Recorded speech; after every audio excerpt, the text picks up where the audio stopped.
Estamos meditando na palavra de Deus, Jeremias capítulo 29. Todos nós aqui temos sonhos, eu tenho certeza disso. E interessante, na década de 90, não sei quem vai concordar comigo, onde eu morava ali na Monte Castelo, os jovens tinham um sonho, né? O sonho era... Olha que coisa louca, né? Não sei quem vai se lembrar disso. O sonho era ter uma calça preta e uma camisa branca. Quem lembra disso aí na época? O James lembra dessa época? Teve uma época na cidade que era louca assim as coisas. Não era? O sonho de todo jovem era ter uma calça preta e uma camisa branca. Era difícil as coisas, né? Era aquela época que a gente ganhava uma roupa e você tinha que guardar aquela roupa para usar só no Natal. Né? No dia de Natal você tirava a roupa do guarda-roupa, ficava o dia inteiro usando aquela roupa e depois, quando acabava o dia, você tinha que guardar no guarda-roupa de novo e esperar uma outra oportunidade para vestir novamente. Quem lembra disso? Quem passou por isso? A irmã Marisa ali. O Júnior chegou a alcançar isso aí? Então era um sonho. Então o sonho daquela época, naquele contexto, naquele momento, era uma calça preta e uma camisa branca. O fato é que nós temos sonhos em nossas vidas. Os sonhos, eles mudam, né? E eu queria convidar você a ler em Jeremias capítulo 29 e depois o Salmo 126. Jeremias 29, do versículo 1 ao 14, diz assim, ó. A minha versão é a NVI, tá? 29, a partir do versículo 1, diz assim. Eu creio que vai aparecer ali. Jeremias 29, 1 diz assim: este é o conteúdo da carta que o profeta Jeremias enviou de Jerusalém aos líderes que ainda restavam entre os exilados, aos sacerdotes, aos profetas e a todo o povo que Nabucodonosor deportara de Jerusalém para a Babilônia.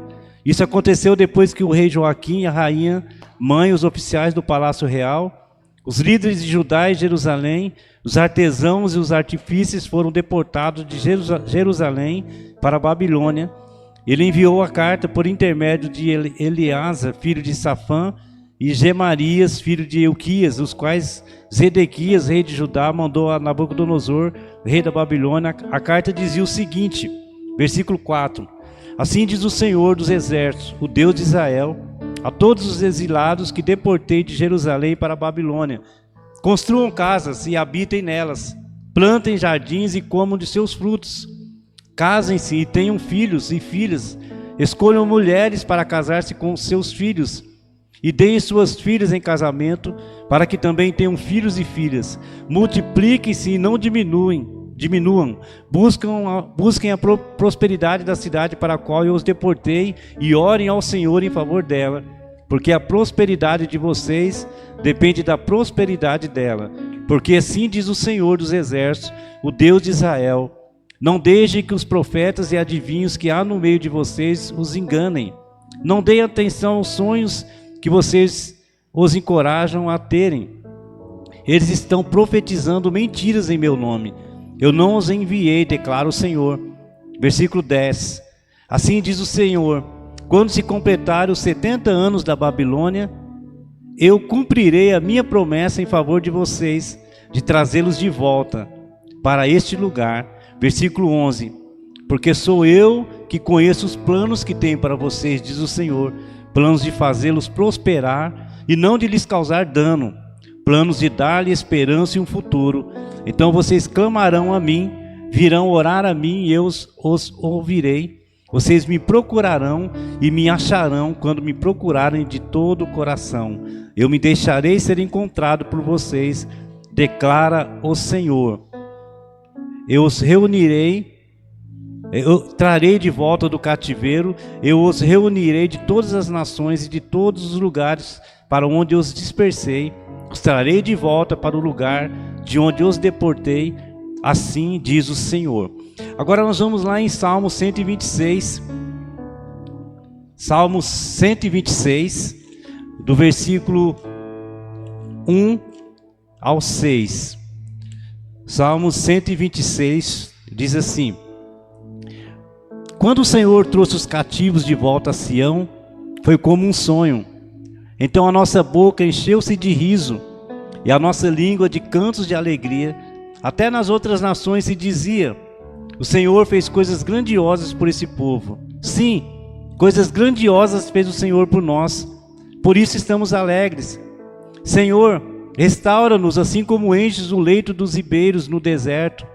Aqueles que semeiam com lágrimas, com cantos de alegria colherão. Aquele que sai chorando enquanto lança a semente, voltará com cantos de alegria, trazendo os seus feixes. Amém? Senhor nosso Deus, obrigado pela Tua palavra, Senhor. E agora, Deus, nos usa como ferramenta nas Tuas mãos, para que nós venhamos a entendê-la, Deus, e colocar em prática em nossas vidas. Nós oramos no nome do Teu Filho Jesus. Amém. Quando nós nos convertemos e entregamos a nossa vida ao Senhor, nós herdamos o melhor presente que nós podemos ter, que é a salvação eterna das nossas almas. Quando nós nos convertemos, quando nós nos entregamos ao Senhor, nós recebemos a salvação que há em Jesus.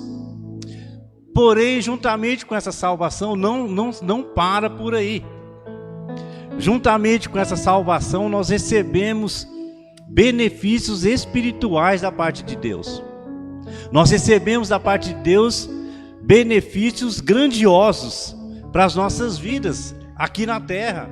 Nós que vivemos o nosso tempo aqui na terra, nós recebemos do Senhor bênçãos espirituais gigantescas da parte de Deus, para nós vivermos bem, isso é o desejo de Deus para a nossa vida. O desejo do Senhor para a vida dos seus filhos é que vivam da melhor forma que puder. Esse é o desejo de Deus, aqui e na eternidade.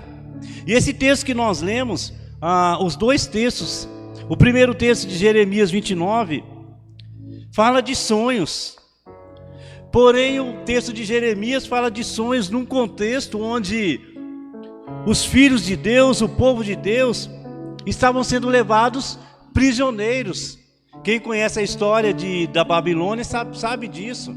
Os profetas avisaram o povo de Deus que eles sofreriam as consequências dos seus pecados, das suas atitudes errôneas, e que Deus iria trazer o julgamento sobre eles.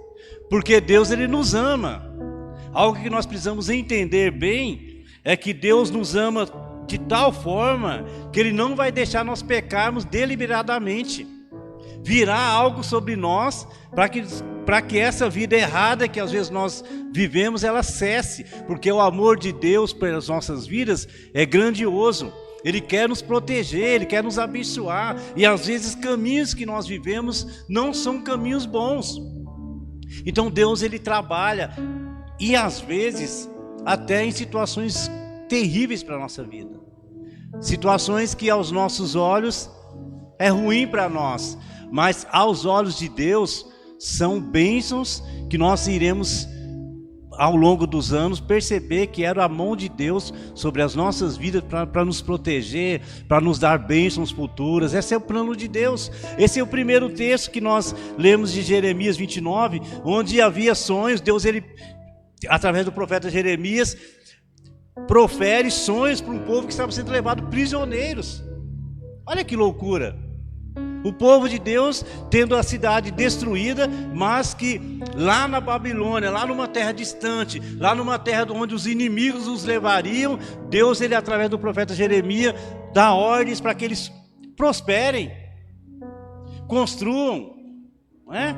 Quem construir quer, todas as pessoas que pensam em construção quer prosperidade, quer avanço. Então o texto é claro: construam, plantem, casem-se, prosperem, multipliquem. Essa era uma ordem de Deus para um povo que estava sendo levado prisioneiros. Olha só, Deus simplesmente não virou as costas para eles. Deus, Ele falou: olha, vocês estão sofrendo as consequências dos seus próprios atos, mas mesmo assim, vocês cresçam ali onde vocês estarão. Vocês passarão 70 anos ali prisioneiros, mas esse fato de vocês estarem prisioneiros ali não os impede de vocês crescerem, de vocês avançarem. Então, nas nossas vidas, irmãos, por isso que a palavra de Deus nos diz que todas as coisas cooperam para o nosso bem. Todas as coisas. No momento que nós fazemos uma aliança com o Senhor, todas as coisas que acontecem em nossas vidas prosperam para o nosso bem. Isso é fato. O segundo texto que nós lemos, esse é o primeiro texto de Jeremias, onde estavam sendo levados prisioneiros. O que esse texto, pastor, tem a ver com Salmo 126, que nós lemos também? Tem tudo a ver. Porque Jeremias 29 estava falando, profetizando uns sonhos para um povo que estava sofrendo, né? Agora, Salmo 126 é um texto de alegria, um texto de vitória. Porque fala de um povo que ficaram 70 anos na Babilônia e nesse dado momento, nesse contexto, estavam voltando do presídio ali, daquele tempo que ficaram longe da sua terra. Eles estavam voltando, por isso que é um salmo de alegria, por isso que é um salmo que fala de renovo em nossas vidas, por isso que é um salmo que fala de coisas grandiosas que Deus fez por aquele povo, é o que Ele faz por mim e por você. Coisas grandiosas sobre a nossa vida. E o texto do Salmo 126 fala que mesmo aqueles que semeiam, que trabalham com lágrimas, eles colherão, né? Eles colherão com alegria. É isso que acontece em nossas vidas. Quando nós passamos por adversidades, quando nós passamos por lutas que todos nós passamos, todos nós que aqui estamos, nós passamos. A vida é uma luta.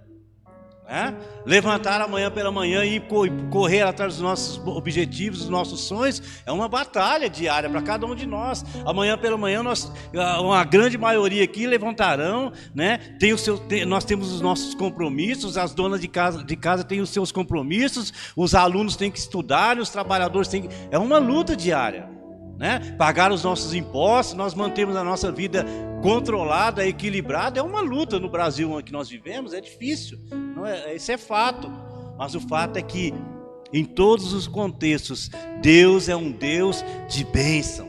Deus é um Deus que quer que nós prosperemos, e isso é um fato em nossas vidas. Eu quero falar sobre isso, né? Mas antes eu quero falar qual a diferença entre aqueles que conquistam os seus sonhos daqueles que não alcançam, porque nós sabemos que muitos não alcançam os seus sonhos, aquilo que eles colocam diante do Senhor.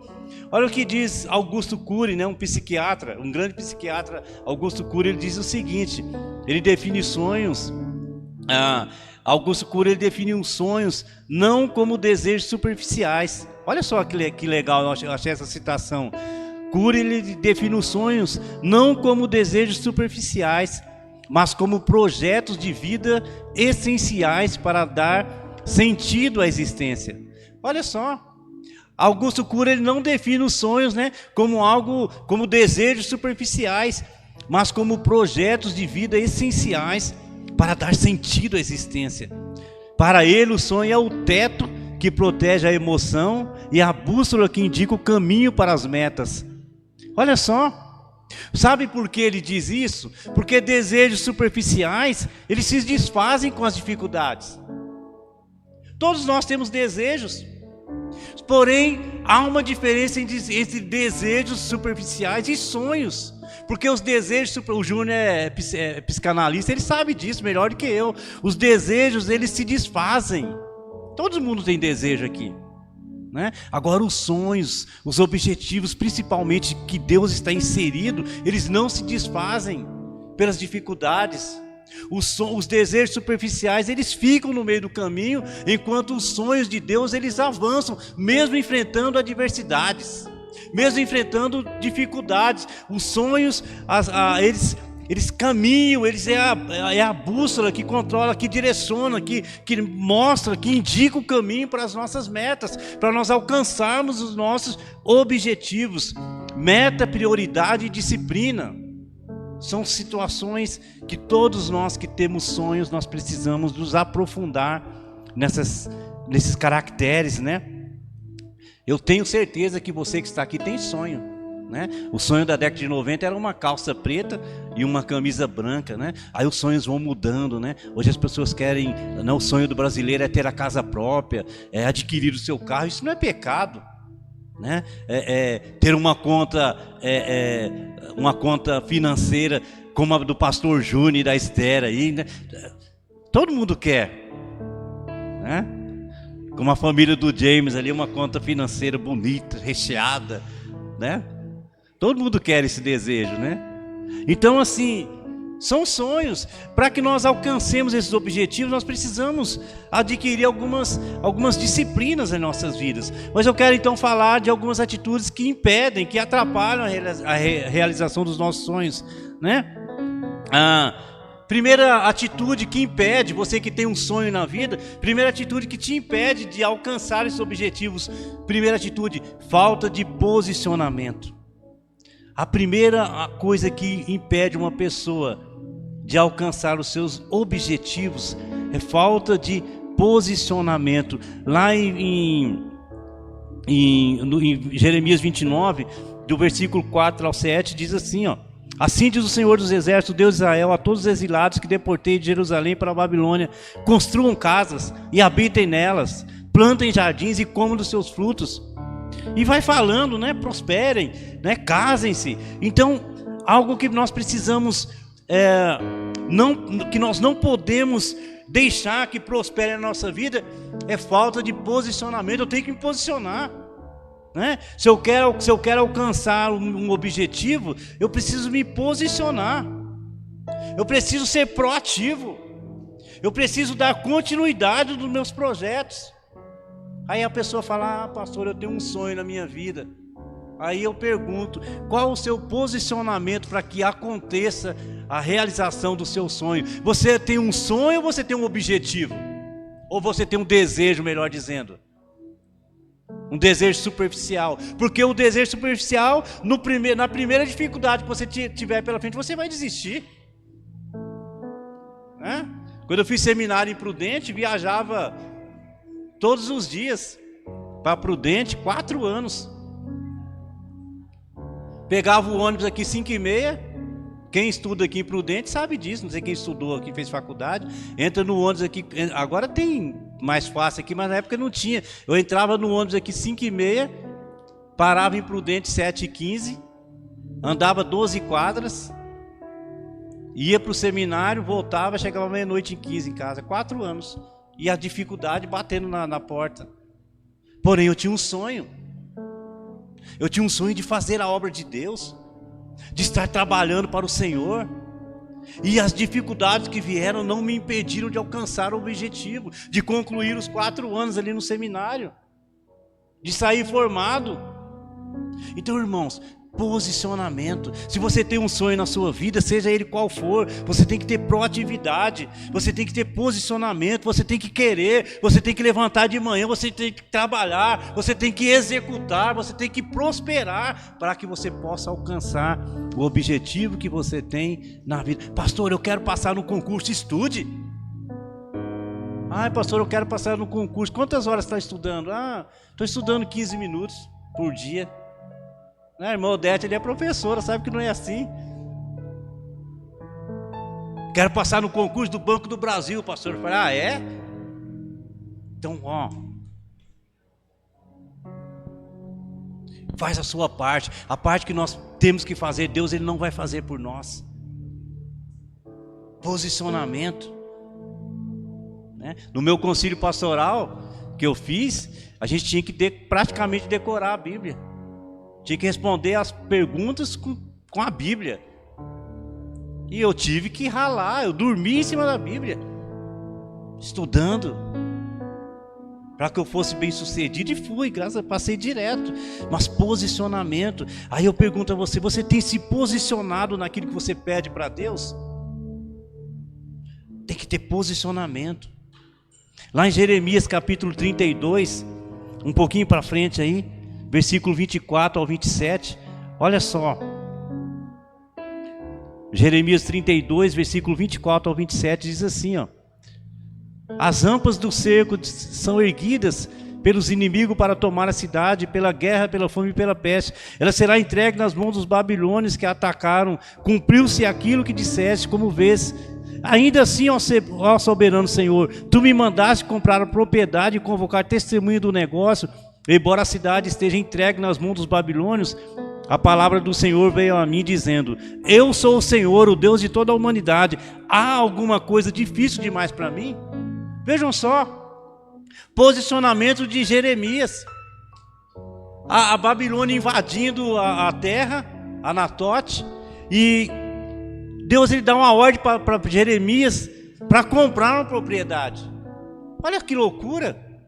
Imagina uma guerra prestes a acontecer e Deus fala para você: olha, compra a propriedade. Ninguém compra, vai perder dinheiro. Mas ele se posicionou, era uma ordem do Senhor, era uma ordem de Deus. Então Deus deu a ordem, ele se posicionou, ele foi lá. Você vai conhecer a história toda, você vai ver que ele comprou a terra, foi lá e se posicionou diante de uma adversidade. Eu estou falando de pessoas que querem realizar os seus sonhos dentro de um contexto de dificuldade, né? Então, primeira atitude, primeira coisa que impede uma pessoa de alcançar os seus objetivos é a falta de posicionamento. Se posicionar. Eu tenho um objetivo na vida, então eu vou me posicionar. Segunda atitude que impede, que dificulta a realização dos nossos sonhos: falta de clamor verdadeiro. Isso é um fato. Segunda atitude que impede a realização dos nossos sonhos, dos nossos objetivos: falta de clamor verdadeiro.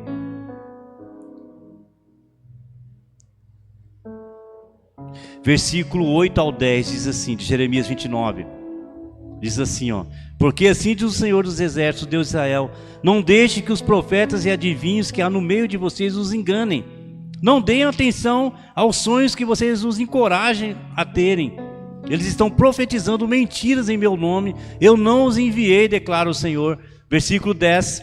Assim diz o Senhor: quando se completarem os 70 anos da Babilônia, eu cumprirei a minha promessa em favor de vocês, de trazê-los de volta para esse lugar. Vejam só, uma segunda atitude que impede é a falta de clamor verdadeiro. Lá em Jeremias 33:3, um texto que você conhece também, diz assim, ó, 33:3, diz assim: clame a mim e eu responderei e lhe direi coisas grandiosas e insondáveis que você não conhece.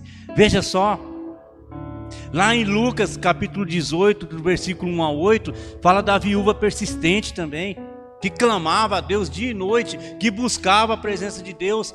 Então, algo que as pessoas fazem hoje, que elas adoram hoje, é fazer isso que acontecia aqui em Jeremias 29, buscar facilidades. Por isso que Jeremias fala: olha, não deixe. Por quê? Porque Jeremias profetizava a verdade, trabalhava a verdade da palavra de Deus. Olha, arruma suas vidas, porque senão vocês serão levados cativos, serão levados prisioneiros. E os falsos profetas falavam: não, vocês vão ficar alguns meses ali só, não esquenta não, vai ficar rápido ali, daqui a pouco vocês estão de volta. E o profeta Jeremias falava: não, serão 70 anos 70 anos cativos na Babilônia. Então, irmãos, o que é um clamor verdadeiro, pastor? Um clamor verdadeiro não é apenas você ficar orando, né?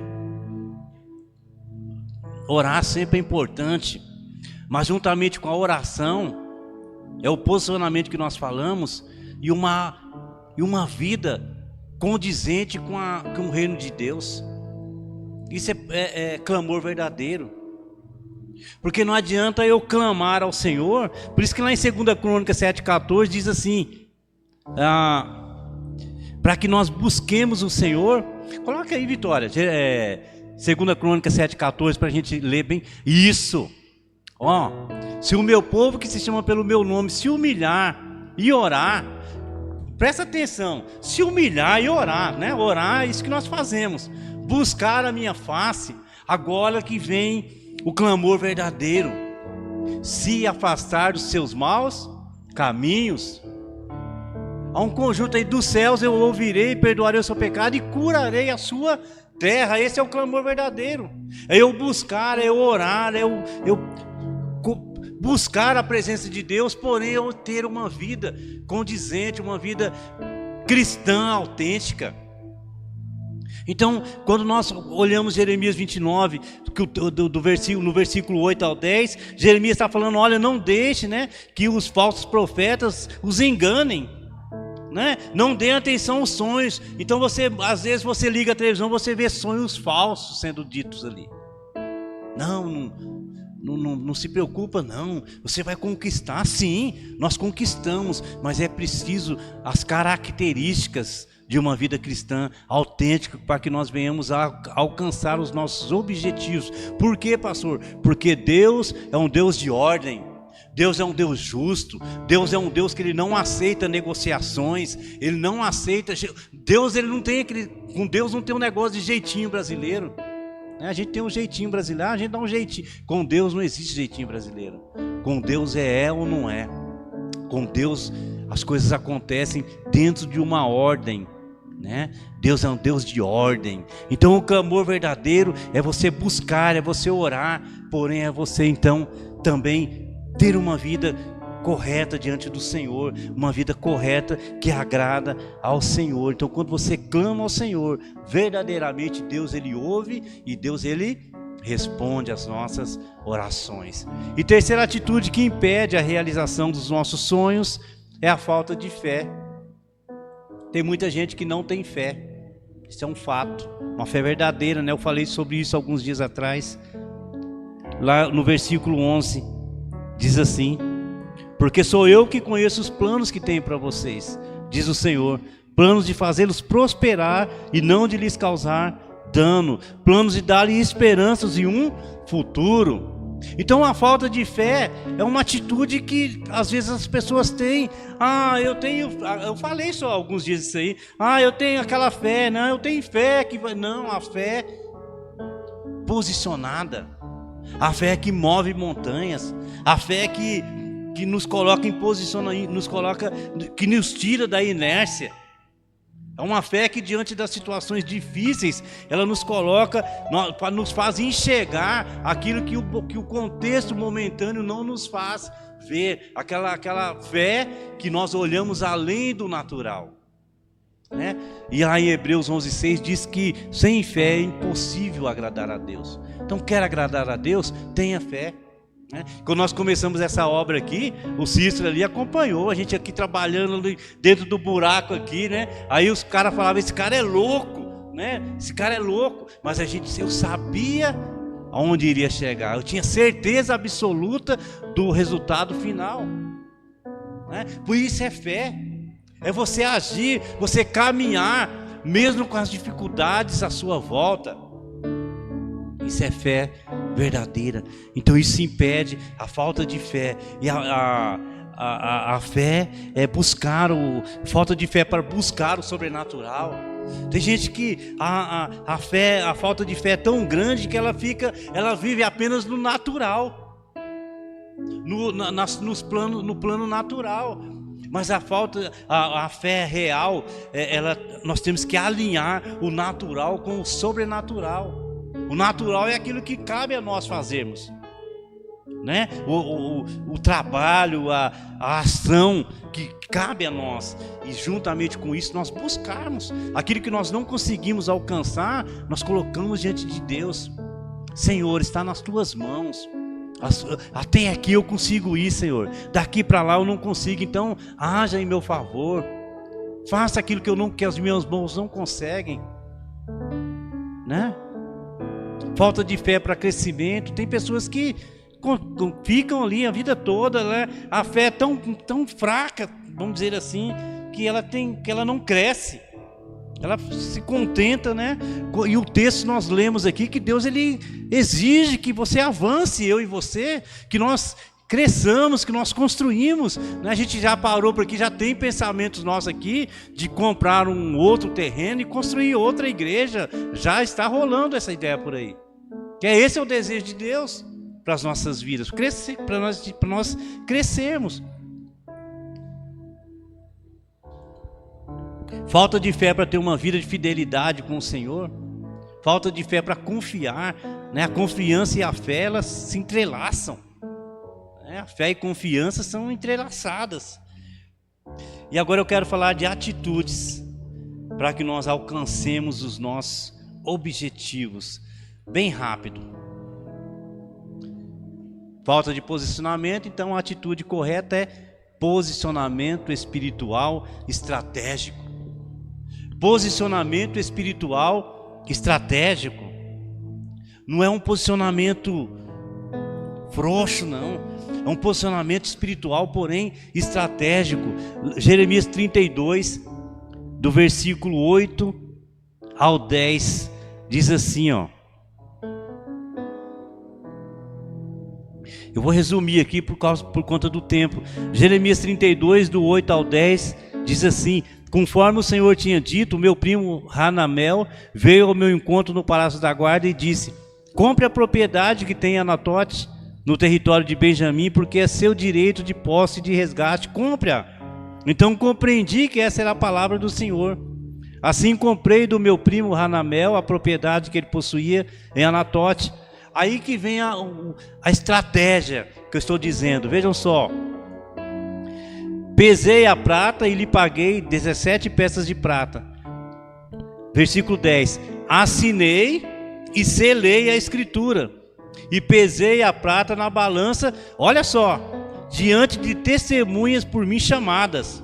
Peguei a escritura, a cópia selada com os termos e condições da compra, bem como a cópia não selada, e entreguei essa escritura de compra a Baruque, filho de Nerias, filho de Maacéias, na presença do meu primo Hanamel, das testemunhas que tinham assinado a escritura, e de todos os judeus que estavam sentados no pátio da guarda. O que isso quer dizer? Posicionamento estratégico. Ele não apenas se posicionou, mas ele tomou os cuidados necessários para que ficasse registrado. É aí um conselho aqui para você, irmãos. Vai fazer um negócio, faça um negócio bem feito. Porque nós agimos com emoção, né? Às vezes, né? Nós agimos com a emoção e nós não fazemos. Jeremias aqui, ele comprou, ele pesou a prata, ele pagou, ele registrou, ele, mesmo no momento em que a cidade estava sendo tomada pelos inimigos. Ele tomou os cuidados necessários, porque ele tinha uma certeza, ele enxergou além daquilo que o contexto mostrava. Ele sabia que lá na frente ele teria a escritura, e a escritura vale muito, né? Todo mundo sabe aqui, a escritura, o documento vale muito, até os dias de hoje. Então, posicionamento estratégico. Primeira atitude. Segunda atitude, clamor verdadeiro.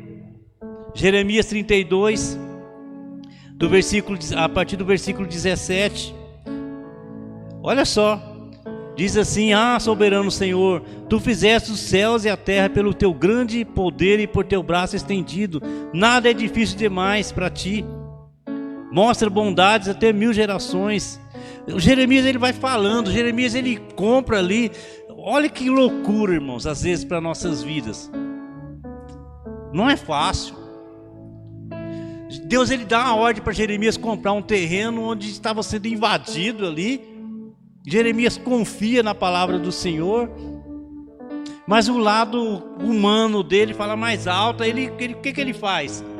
Ele busca Deus, fala: Senhor, eu comprei esse negócio aqui, que eu sei que é um negócio que não é legal, mas eu estou confiando no Senhor. Eu estou confiando. Esse faz toda a diferença. Esse é o clamor verdadeiro. Ele fez o negócio, mas ele busca ao Senhor, ele se derrama ao Senhor, ele vai orando ao Senhor. O versículo 25 diz assim, ó. Não, 24. As rampas do cerco são erguidas pelos inimigos, e pela guerra, pela fome e pela peste ela será entregue. Ainda assim, ó soberano Senhor, tu me mandaste comprar a propriedade e convocar testemunhas do negócio. Aí o versículo 26 diz assim, ó: a palavra do Senhor veio a mim dizendo: eu sou o Senhor, o Deus de toda a humanidade. Há alguma coisa difícil demais para mim? Então essa é a diferença. O clamor verdadeiro. Por isso que você precisa ser fiel ao Senhor. Jeremias, ele vai, ele confia no Senhor, e Deus fala: você acha que essa invasão dos babilônios aí é difícil para mim? E o texto, Salmo 126, prova isso, que passados 70 anos, Deus ele traz de volta o povo. Deus ele prometeu, ele cumpre. Deus ele jamais volta atrás em suas promessas. E por fim, eu preciso colocar a minha fé em prática. Sem fé é impossível agradar a Deus, pois quem dele se aproxima precisa que ele recompensa aqueles que o buscam. Coloca aí Hebreus 11:6. Vitória, fazendo um favor. Sem fé é impossível agradar a Deus, pois quem dele se aproxima precisa crer que ele existe e que recompensa aqueles que o buscam. Vai lá, Hebreus 11:6.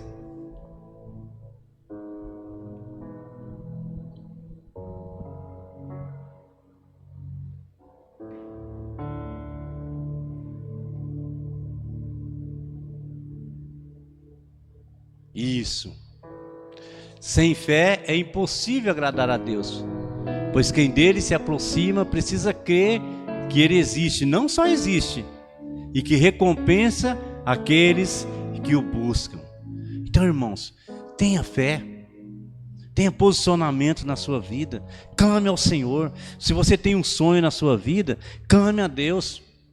Não tem, é algo especial em nossas vidas. Nós precisamos buscar mais ao Senhor, através do clamor, através da oração, da busca, do posicionamento, de uma mudança de vida. É isso que o cristianismo faz em nossas vidas, uma mudança de posicionamento, uma mudança de postura. Amém? Vamos cantar o último louvor para nós orarmos aqui.